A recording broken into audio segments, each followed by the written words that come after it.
Patuloy ang epekto ng ITCZ o Intertropical Convergence Zone, Northeast Monsoon at Easterlies na nagdudulot ng pag-ulan sa bansa.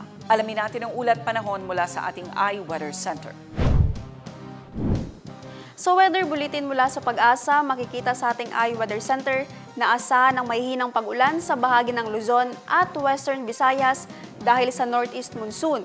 Sa western at southern part naman ng Mindanao, asahan din ang pag-ulan dulot ng Intertropical Convergence Zone o ITCZ.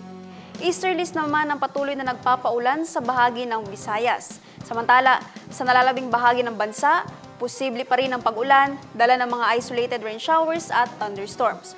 Wala pa rin namamata ang LPA o Bagyo ang Pag-asa sa loob at labas ng Philippine Area of Responsibility.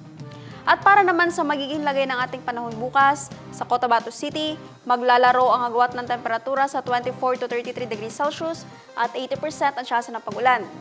Sa Maguindanao, papalo ang agwat ng temperatura sa 24 to 32 degrees Celsius at 80% ang tsansa ng pag-ulan.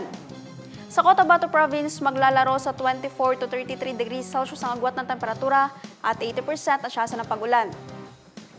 24 to 32 degrees Celsius naman ang magiging agwat ng temperatura sa Davao City bukas at 70% ang chance of rain.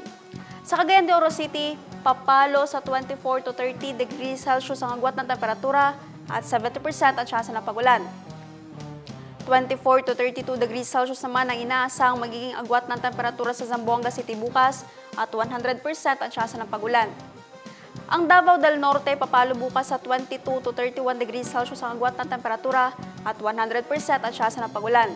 Habang sa Lanao del Sur naman ay makakaranas ng 18 to 26 degrees Celsius ang agwat ng temperatura at nasa 50% ang chance of rain.